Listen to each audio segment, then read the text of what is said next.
Most of us have had those days when everything seems to go wrong, and sometimes that bad day turns into a bad month or worse. For Patrick Davis, he had 6 months that would turn his life upside down. He would lose his father and his sister and have his own health battle that brought him to the brink of death. But instead of giving up, he fought back to turn his disability into an ability.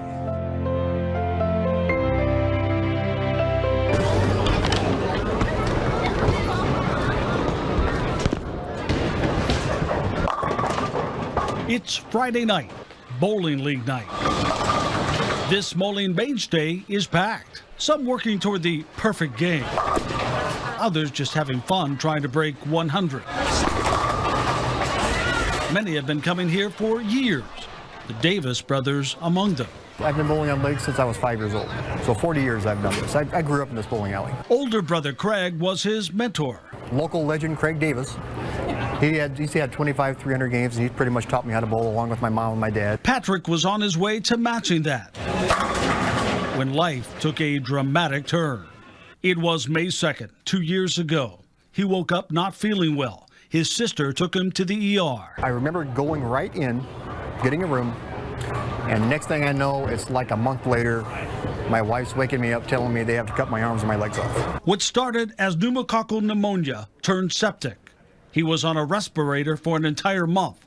Doctors gave him a 1% chance of survival.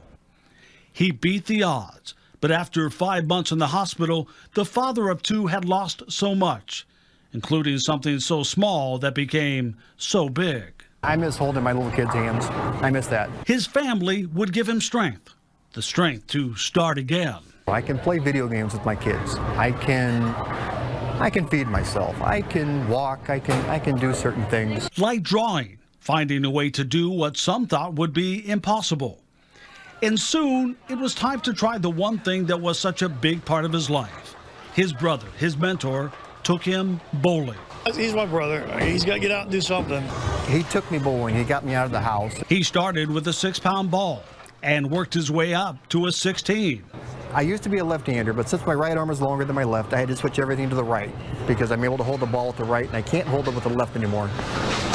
Inspiring those around him, including his best friend, who drives him here, drove him to rejoin the league.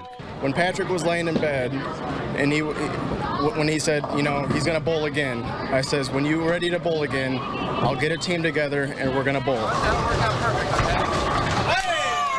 Like they did in the old days when Patrick's first 300 game came at the expense of Sue's team.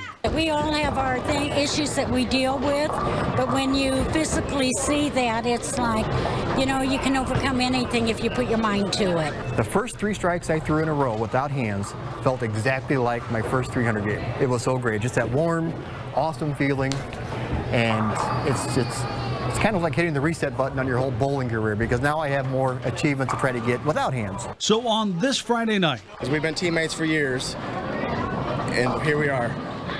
We're bowling on Friday night. And just like the pins he knocks down, Patrick stands again, reset with the things in life that matter most.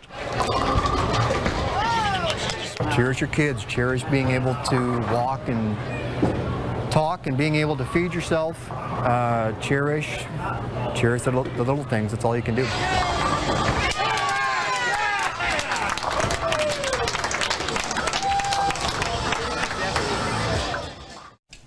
By the way, he hit several strikes just in that short time we were there. And last Friday night, Patrick celebrated with his team right here. Yep, becoming what he believes is the only amputee bowler to ever win a league championship. Now he's trying to raise money to buy new prosthetic legs so that he can drive his children to school. Check out the links on my Facebook page, kwqc Gary Mativier, and send me your inspiring stories. Also, I'll be holding a Facebook Live event tomorrow afternoon at 1 p.m. Join me to talk about Patrick's story and hear more about his journey, and we'll be answering some of your questions live.